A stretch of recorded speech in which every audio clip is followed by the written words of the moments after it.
You are listening to audio from the Decidedly podcast. This episode is a highlight clip from this week's full episode.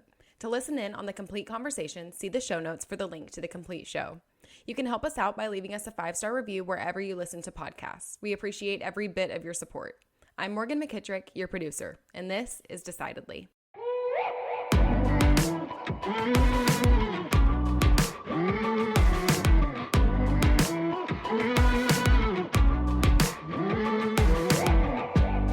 What I'm really taking away from listening to you explain these is, in a sober mind, all of these things sounds, or at least a lot of them sound really easily avoidable and kind of silly almost. Like, how did you fall for that? But my guess is that a lot of these people, if you sat down and asked them, hey, does that really make sense? Like, do you see why that would be maybe not likely that the reality is what's being presented to you? That most people are probably going to go, oh, yeah. And the reason they don't is because they're at a place of high emotion.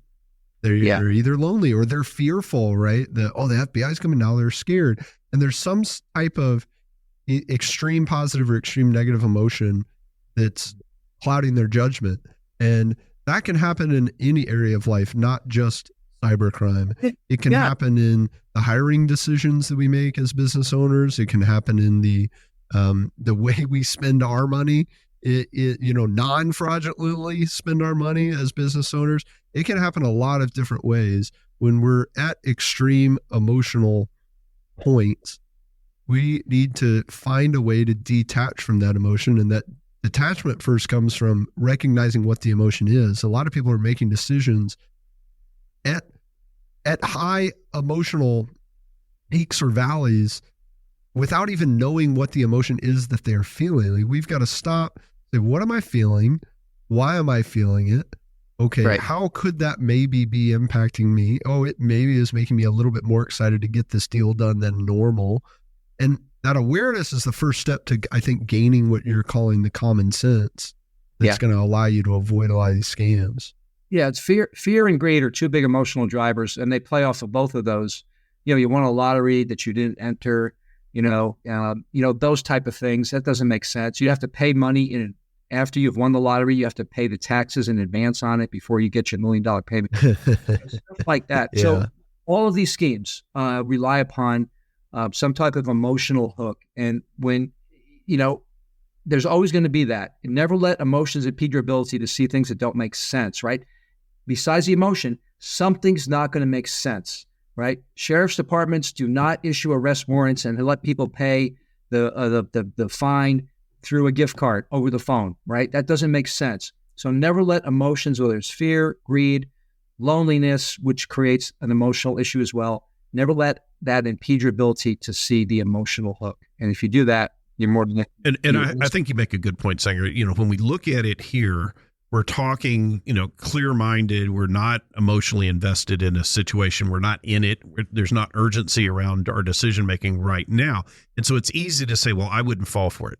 I had a friend of mine a few years ago that her dad had fallen victim to one of these romance scams. And she knew it was a romance scam. And she had tried to communicate that to her dad. It had all the classic signs. The person, lived overseas. They could never meet face to face, and it just kind of never do a FaceTime, right? Never Skype, nothing. What do you think someone could say that could sort of break that mental block that a victim is having as they're in the scam? What do you say to them to get them out? Shawn, that's a great question. Here, I'll start with what you don't say. Don't criticize them. Don't say, how can you be so stupid? Because people will say that. And then you're causing the victim to retreat, right? They're not going to they're not going to say anything anymore. They're not going to tell you about it. And they want to rationalize their own behavior. I wasn't stupid. This is a real thing. I'm going to keep sending money to prove to myself that it wasn't a real thing, because eventually this person is going to FaceTime me. Eventually they're coming to the United States to meet me, as they're promising. Yeah. So if you start to criticize them, then they pull away from you, and they'll probably end up sending more money till they have no more money to send. So let's sit down, Mom. Let's sit down, Dad. Let's talk about this. Let's talk about what happened, and let's see if this really makes sense. And I know the situation you're in, but kind words, working through the logic of it, and understanding, real life examples, showing them examples where people have lost everything, and they will keep going after you till there's no money left. That's how brutal these people are. But certainly not criticism. Yeah. When you look at all of, what we've talked about, what you learned from the FBI, what would you say would be your biggest single tip for people who are trying to avoid falling victim to this? Yeah, just be careful. And I guess the good decision involved, again, the emotional part. Be careful when everyone's asking you for information, unsolicited information, whether it's a text message, an email. Anytime you're being pulled emotionally, there's a problem with your account. Let's fix this right away before it gets worse. That's another emotional thing. You're going to get in not only to your email account, now they're getting into your bank account. Does that make sense, really? So those type of things, but also as you get a little bit older, and a lot of people don't want to admit this, but they don't want to ask for family members to have joint control of accounts or to have extra authority required before money is transferred out of an account. But that's a big important way that we can help people. So, did you know that that your mom is trying to withdraw $20,000 from this account? No, I had no idea. And that's an actual phone call I got just the other day from one of my clients who had already set $50,000, and then finally the person at the bank said, "This doesn't sound right," called the son, and the son said, "No, that shouldn't be happening." So having family members involved in these kind of decisions and the checks and balances.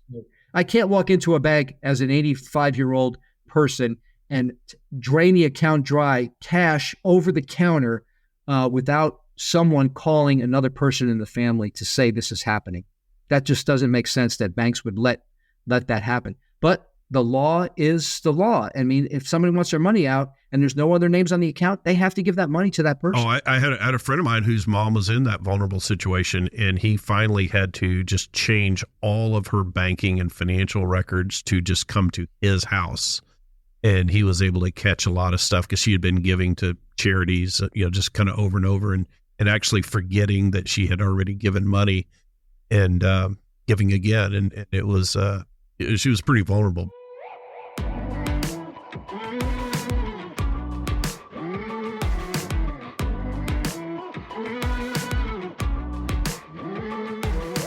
Thanks for making the great decision to listen in to this week's episode highlight.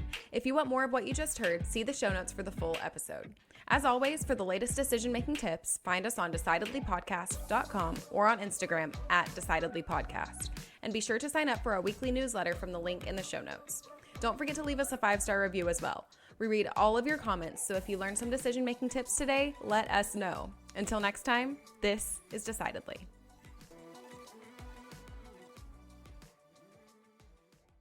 Insights, advice, and comments provided by Shawn Smith, Sanger Smith, and speakers identified as part of the Decidedly podcast should not be considered recommendations. Speakers not identified as members of Decidedly are expressing their opinion, and their statements should not be construed as reflecting the views of the Decidedly team.